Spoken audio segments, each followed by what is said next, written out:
الرحمن الرحیم صلی اللہ علی النبی الامی وآلہ وبارک وسلم صلو علیہ صلاۃ و سلام علیک یا رسول اللہ صلی اللہ تعالی علیہ وسلم۔ قرآن مقدس کے اندر اللہ تبارک و تعالی نے تمام مسائل کو موجود کر دیا ہے۔ ہر مسئلے کا حل قرآن کے اندر موجود ہے، بلکہ صحابہ کرام تو یہ فرماتے ہیں کہ اگر ہمارا اونٹ بھی گم ہو جاتا تھا، کھو جاتا تھا، تو ہم اسے بھی قرآن کے اندر ڈھونڈتے تھے۔ اللہ، اگر ہمارے اونٹ کی نکیل بھی گم ہو جاتی تھی تو ہم اسے بھی قرآن مقدس کے اندر ڈھونڈتے تھے۔ لیکن ان کا علم تھا، اب کہاں کس کا علم اتنا، جتنا جس کا علم ہوتا ہے قرآن سے اتنے مسئلے اخذ کر لیتا ہے۔ حضرت علی کرم اللہ وجہ الکریم، جن کے بارے میں حضور نبی اکرم صلی اللہ تعالی علیہ وسلم ارشاد فرماتے ہیں، انا مدینۃ العلم وعلی بابھا، کہ میں علم کا شہر ہوں اور علی اس کا دروازہ۔ حضرت علی فرماتے ہیں کہ پورا قرآن مقدس تو ایک طرف، اگر میں صرف سورہ فاتحہ الحمد شریف کی تفسیر لکھنا شروع کر دوں تو اتنی تفسیر لکھوں گا کہ اس کی جو کتابیں ہیں وہ اتنے کمروں میں آئیں گی کہ ان کمروں کے تالوں کی جو چابیاں ہیں 70 اونٹوں پر لد کر جائیں گی۔ اللہ اکبر! صرف الحمد شریف کی اگر تفسیر حضرت علی کرم اللہ وجہ الکریم لکھیں تو 70 اونٹوں پر تالوں کی چابیاں لد کر جائیں۔ ان 70 اللہ اکبر اونٹوں پر لدی ہوئی چابیاں کتنی ہوں گی، پھر ان کے روم کتنے ہوں گے، پھر ان کمروں میں کتابیں کتنی ہوں گی، ان ساری کتابوں کے اندر سورہ فاتحہ کی تفسیر ہوگی۔ کتنی برکت والی سورہ فاتحہ ہے الحمد شریف۔ اس کے بے شمار فوائد ہیں، جن میں سے کچھ فائدے اور ہیں۔ اچھا، ایک نسخہ، بہت اچھا نسخہ، کچھ لوگ دعا کرتے ہیں، کہتے ہیں ہماری دعا قبول نہیں ہوتی، ان کے لیے بہت اچھا نسخہ اس میں مفسر علیہ الرحمہ نے بیان فرمایا ہے۔ فرماتے ہیں کہ جو شخص سورہ فاتحہ 100 بار پڑھ کر خلوص دل سے، سچے دل سے 100 بار الحمد شریف پڑھے، اس کے بعد جو دعا مانگے اللہ تعالیٰ اس کی اس دعا کو قبول فرمائے گا۔ کتنا پیارا نسخہ ہے ماشاءاللہ۔ اور ایک سورہ فاتحہ کا یہ چونکہ الشفا بھی اس کا نام ہے، تمام مرضوں سے شفا دینے والی بھی سورت ہے، تو اگر کوئی شخص ایسے مرض میں مبتلا ہو جس کی کوئی دوا نہیں، لا علاج بیماری کسی کو لگ جائے، اللہ اکبر، تو اس کے لیے ایک نسخہ لکھا گیا ہے۔ اسے چاہیے کہ ایک چینی کا برتن لے، چینی کی پلیٹ وغیرہ جو آتی ہے، چینی کا برتن لے، سفید برتن چینی کا، اور اس میں آب زمزم اور زعفران سے الحمد شریف لکھے۔ اس چینی کے سفید برتن کے اندر آب زمزم اور زعفران دونوں مکس کر کے، دونوں سے الحمد شریف یعنی سورہ فاتحہ اس برتن کے اندر لکھے، پھر اسے دھو کر 41 روز تک، 41 دن تک لگاتار پیتا رہے، انشاءاللہ اسے لا علاج بیماری سے شفا مل جائے۔ اتنا پیارا نسخہ، جیسی برکت اللہ تبارک و تعالیٰ نے قرآن مقدس کی صرف ایک سورت الحمد شریف کے اندر رکھی ہے، پھر پورے قرآن کے اندر کتنی برکتیں ہوں گی، کتنی شفا ہوگی۔ علماء فرماتے ہیں اگر آب زمزم نہ مل پائے تو پھر گلاب جل جو ہوتا ہے، گلاب جل، عرق گلاب ہی لے لے، وہی کافی ہے۔ اگر گلاب جل بھی نہ مل پائے تو سادہ کنویں کا جو پانی ہوتا ہے وہی کافی ہے۔ اللہ اکبر! اور کتنی برکتیں ہیں الحمد شریف کی، اللہ اکبر۔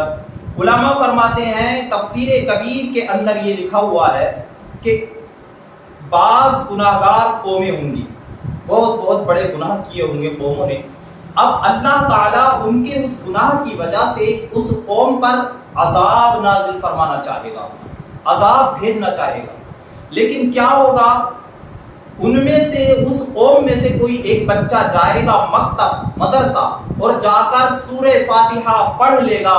اب اس سورہ فاتحہ پڑھنے کی برکت سے اللہ تعالیٰ 40 سال تک اس قوم سے عذاب کو دور فرما دے گا۔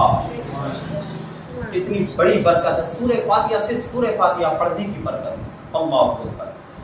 اچھا، علماء فرماتے ہیں کہ اگر کوئی شخص کسی دنیاوی بلا میں مبتلا ہو جائے، کسی دنیاوی رنجش میں، کسی دنیاوی بلا میں پھنس جائے، تو اس بلا سے، اس رنجش سے، اس مصیبت سے نکلنے کا چھٹکارا بھی اس کے اندر ہے۔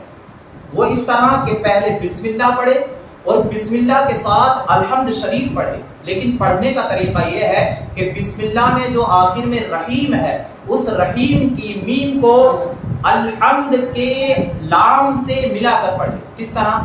بسم اللہ الرحمن الرحیم الحمد للہ رب العالمین۔ علماء فرماتے ہیں جو اس طرح الحمد شریف پڑھ لے گا سچے دل کے ساتھ، انشاءاللہ اسے اس دنیاوی مصیبت سے، اسے اس دنیاوی بلا سے، اسے اس دنیاوی پریشانی سے چھٹکارا مل جائے گا۔ یہ الحمد شریف پڑھنے کی برکتیں ہیں، الحمد شریف پڑھنے کی فضیلتیں ہیں۔ اب آئیے میں آپ کو الحمد شریف کے کچھ مسئلے بتا دوں، سورہ فاتحہ کے کچھ مسئلے بتا دوں۔ سورہ فاتحہ یعنی الحمد شریف ہر نماز کے اندر، ہر رکعت کے اندر پڑھنا واجب ہے، لیکن فرضوں کی صرف پہلی 2 رکعت میں الحمد شریف پڑھا جائے گا، باقی کی جو آگے کی رکعتیں ہیں فرض کی 2 کے بعد، ان میں الحمد شریف پڑھنا واجب نہیں ہے بلکہ سنت ہے۔ اور دوسرا مسئلہ یہ ہے کہ مقتدی امام کے پیچھے جو نماز پڑھتے ہیں تو مقتدیوں کے لیے ضروری ہے جب امام قرات کرے تو مقتدی پیچھے کھڑے ہو کر الحمد نہ پڑھے، نہ کوئی سورت پڑھے۔ اگر کسی مقتدی نے جان بوجھ کر امام کے پیچھے الحمد پڑھ لی تو اس کی نماز ختم ہو گئی۔ اگر امام چاہے نہ امام نماز میں الحمد زور سے پڑھے یا آہستہ پڑھے، دونوں صورتوں میں مقتدی کو امام کے پیچھے الحمد نہیں پڑھنی ہے۔ اگر کسی مقتدی نے امام کے پیچھے جان بوجھ کر الحمد پڑھ لی تو اس کی نماز ختم ہو جائے گی۔ یہ مسئلہ ہے۔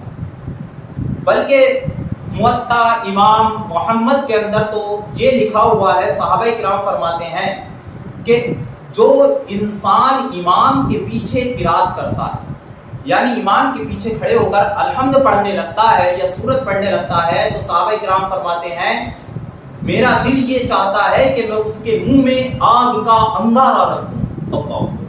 ذرا غور کیجئے۔ ہاں، صرف پہلی رکعت میں سبحانہ پڑھیں گے، ثنا پڑھیں گے، وہ بھی جب تک کہ امام صاحب نے قرات شروع نہ کی ہو۔ جہاں امام صاحب نے قرات شروع کی تو مقتدی کو چاہیے کہ اپنی ثنا کو وہیں پر ختم کر دے۔ اور اس لیے کہ قرآن مقدس کے اندر اللہ تعالیٰ ارشاد فرماتا ہے کہ جب قرآن پاک پڑھا جائے تو تم خاموش رہو۔ اور مسلم شریف کی حدیث میں ہے کہ جب امام قرات کرے تو تم خاموش رہو۔ اور دوسری حدیث شریف میں آتا ہے کہ امام ہی کی قرات مقتدی کی قرات ہے، لہٰذا امام نے الحمد پڑھ لی تو گویا کہ مقتدی ہی نے الحمد پڑھ لی۔ یہ مسئلہ نماز میں الحمد شریف پڑھنے کا تھا، جس سے ہمارے بہت سارے نوجوان اور بہت سارے مسلمان غافل تھے۔ لہٰذا چاہیے کہ ان مسئلوں کو ذہن نشین کیا جائے، ان کو اچھی طرح اپنے ذہن میں بٹھایا جائے اور ان پر عمل کیا جائے۔ اب آئیے الحمد شریف کا ترجمہ کرتے ہیں۔